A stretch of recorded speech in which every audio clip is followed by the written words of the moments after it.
정부가 부동산 대책을 발표했는데 제목을 보면 다주택자 중과세 철폐다라고 합니다. 그 다음 중요한 내용은 뭐냐면 빌라 등 신축 소형이 주택수가 제외됐다라고 합니다. 그래서 여기 안에 내용을 조금 더 살펴보면 대통령이 10시 오전 경기 고양시 아람누리에서 국민이 바라는 주택에 대해서 발표를 했는데 먼저 다주택자 규제를 완전히 바꾸겠다라고 했습니다. 그래서 집값을 올리는 부도덕자라고 징벌적으로 중과세하는 것을 철폐하겠다며 다주택자에 징벌적으로 과세하면 약자인 임차인의 그대로 조세가 전가된다라고 말했다고 합니다. 그러면 이번에 발표된 내용의 핵심은 어떤 거냐면 바로 전용 60제곱미터 이하의 수도권 6억, 그 다음 지방 3억 이하의 주거용 오피스텔, 다가구 주택, 아파트를 제외한 공동주택, 그 다음 도시형 생활주택이다라고 합니다. 그래서 오피스텔 등이 주택수에 제외되면 주택 매수자가 기존 보유 주택수에 해당하는 세율을 적용받을 수 있다라고 하는데,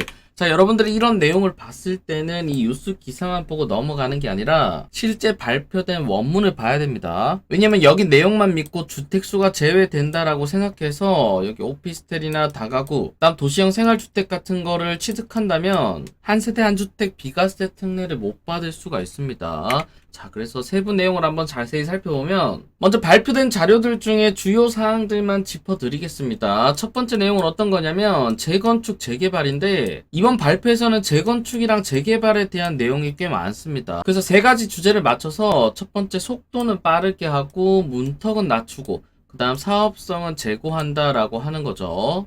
그래서 첫 번째 사업 속도로는 패스트트랙 도입인데 준공 30년 도가 시 안전진단 없이도 재건축 착수를 허용했습니다. 그 다음 조합 설립 시기를 조기화를 통해서 사업 기간을 최대 3년 정도 단축시켰다라고 하는데, 자, 이게 안전진단이 없어진 게 아니라 안전진단은 사업 시행 인가 전까지만 통과하면 되도록 개선했다라고 하는데, 어쨌든 통과는 해야 된다는 점 꼭 알고 계시면 되고, 자, 그럼 재건축 방법이 도대체 어떻게 바뀌었냐면 위에 보이는 게 현행이고 밑에가 개선되는 내용입니다. 자, 현행 단계는 어떻게 돼 있냐면 무조건 하나를 달성하고 다음 단계, 하나를 달성하고 다음 단계로 가야 돼서 가장 첫 번째인 안전진단을 통과 못하면 아파트 같은 경우는 재건축 자체가 불가합니다. 그리고 안전진단이 통과했다라고 하더라도 정비구역을 지정하고 그 다음에 추진위 구성, 조합 설립 신청까지 하기 때문에 기간이 늘어날 수밖에 없는 거죠. 자, 근데 이걸 어떻게 했냐면 실제 중복 가능하도록 바꾼 겁니다. 사실 여기 있는 추진위 구성이랑 조합 신청, 조합 설립 인가를 여기 왼쪽으로 옮겨서 동시 진행이 가능하도록 만든 거죠. 그래서 한번 살펴보면, 자, 안전진단이 원래 가장 먼저 통과하고 넘어갔어야 되는데 이제는 사업 시행 인가 전까지만 받으면 되기 때문에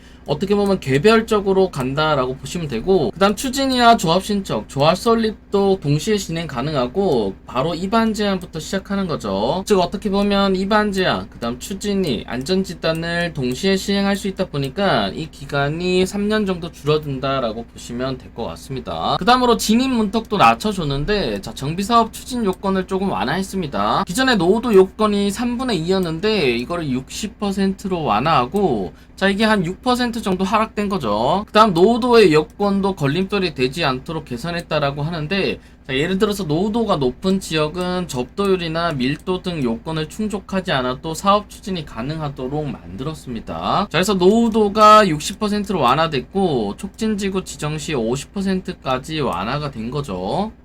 그래서 결론적으로 재건축의 요건이 완화됐다라고 보시면 되고, 그 다음 소규모 정비 및 도심 복합 사업도 조금 완화됐습니다. 아까랑 똑같이 노후도 요건이 60%까지 내려왔고, 그 다음 자력 개발이 어려운 단지는 LH에서 참여해서 도와준다라고 하는 거죠. 자, 그 다음으로 아까 전에 뉴스 기사에 나왔던 세제랑 금융 지원인데, 자, 향후 2년간 준공되는 신축 소형주택 60제곱미터 이하 아파트는 제외라고 합니다. 아파트는 제외라고 하는데, 자, 이거는 조금 아쉽죠. 왜냐하면 대부분 아파트를 원하는데 아파트가 빠져버렸기 때문에 이제 나머지 주택들만 혜택 받는 거죠. 그리고 또 잘 보셔야 되는 게 2년간 준공되는 신축만 해당됩니다. 즉 기존 주택은 해당이 안 되고 2년 안에 준공되는 신축만 적용되기 때문에 꼭 알고 가셔야 됩니다. 그래서 24년 1월부터 25년 12월에 준공된 60제곱미터 이하의 다가구 주택, 그 다음 공동주택, 근데 여기서 아파트는 제외됩니다. 그다음 도시형 생활주택을 취득할 경우 취득세 최대 50%까지 감면해준다라고 하는데, 자, 사실상 우리가 취득세 때문에 아파트를 못 사는 건 아닌 거죠. 그래서 제가 볼 때 취득세 같은 경우는 그렇게 큰 효과가 아니고 그냥 혜택 중에 하나다라고 보시면 될 것 같아요. 그 다음 지금 이 내용을 잘 보셔야 되는데, 지금 여기 내용이 이제 주택수에 대한 내용입니다. 그래서 똑같이 소형 신축 주택 같은 경우는 취득세, 양도세, 종부세 산정 시 주택수 제외다라고 하는데, 자, 이 내용만 보면 주택수에 진짜 배제가 되는구나 라고 보실 수가 있지만, 여기 밑에 내용을 조금 잘 보셔야 됩니다. 기존 보유주택수에 해당하는 세율을 적용한다라고 하는데, 자, 다만 한 세대 한 주택자가 추가 구입 시 한 세대 한 주택 특례 미적용이다라고 합니다. 여기서 양도세랑 종부세가 미적용인데, 사실상 지금 이 내용이 임팩트가 있으려면 지금 이거를 적용을 해줘야 되는 거죠. 왜냐면 한 세대 한 주택 특례를 미적용해준다라고 한다면 사실상 세제 혜택이 거의 없다라고 보시면 됩니다. 왜냐면 양도세 같은 경우는 어차피 지금 대부분 비조정 지역에 있기 때문에 양도세 중과가 안 되고, 종부세 같은 경우도 수도권 6억이랑 지방 3억이기 때문에 그렇게 큰 효과가 없다라고 보시면 될 것 같아요.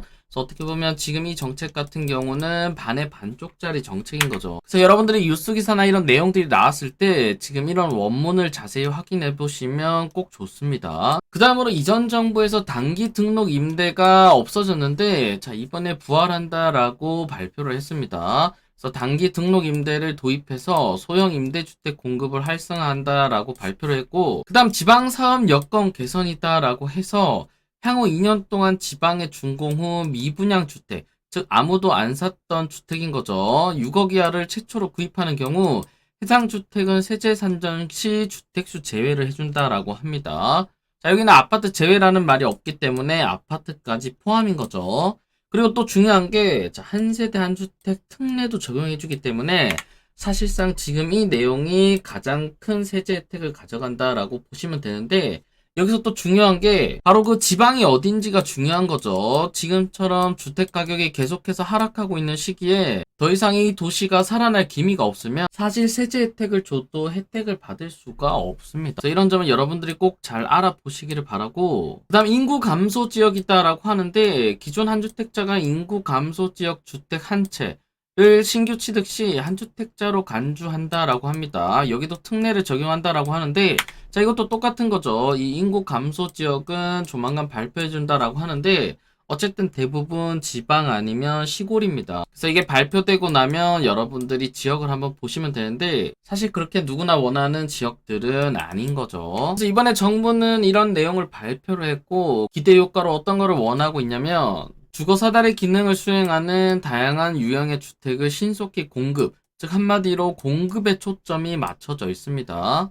왜냐면 사실 지금 공급량이 많이 줄어들었기 때문에 지금 이 공급량 줄어든 게 언제 나중에 시장에 영향을 미칠지는 좀 지켜봐야겠죠. 그래서 어쨌든 정부가 원하는 거는 최대한 많이 공급하고, 그 다음 기존에 규제가 돼 있던 거를 이제 하나씩 풀기 시작했습니다. 하지만 아까도 내용들을 보셨지만 전부 다 반쪽짜리 아니면 반의 반쪽짜리이기 때문에 아직까지 우리가 체감상으로 느끼기에는 큰 영향력은 없을 것 같습니다. 그래서 어쨌든 지금 발표된 이러한 내용도 전부 다 개정이 이루어져야 되기 때문에 나중에 실제로 개정이 이루어지면 그때 다시 알려드리도록 할게요. 그래서 오늘 영상은 여기서 마치고요. 오늘도 감사합니다.